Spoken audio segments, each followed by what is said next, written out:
जन्मदिनको धेरैभन्दा धेरै शुभकामना मेरो प्यारो मान्छे अर्थात् मेरो प्यारो छोरोलाई।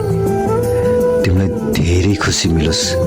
तिमी धेरै ठुलो मान्छे बन्नु पर्दैन, बस ज्ञानी, असल, इमान्दार अनि संस्कारी मान्छे बनिदिनु।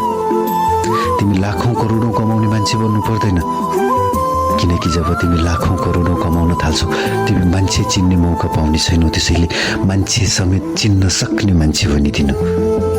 तिमीलाई देखेर तिम्रो बाबाले धेरै सपनाहरू देखेको छ। आफ्नो सपनाहरू पूरा गर्दा गर्दै एक दुईवटा आफ्नो बाबाको सपनाहरू पनि पूरा गरिदिनु। भोलि बुढेसकालमा तिमीदेखि धेरै ठुलो कुराको आशा म कहिले गर्ने छैन। बस समाजमा हिँड्दा तिमी मेरो छोरो हो भनेर गर्वका साथ हिँड्न सकू, तिमी त्यस्तो मान्छे बनिदिनु।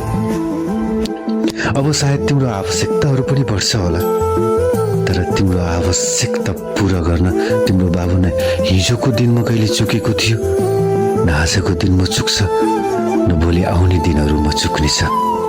म तिमीलाई गाली गर्ने, तिमीलाई डाँट्ने, तिमीलाई हप्काउने, तिमीलाई पिट्ने बाबा कहिले बन्दा पनि बनेन र आउने दिनमा बन्ने पनि छैन। तिमीलाई सधैँ धेरै माया गर्ने बाबा बन्नेछु अनि तिमी पनि मलाई धेरै माया गर्ने छोरो बनिदिनु।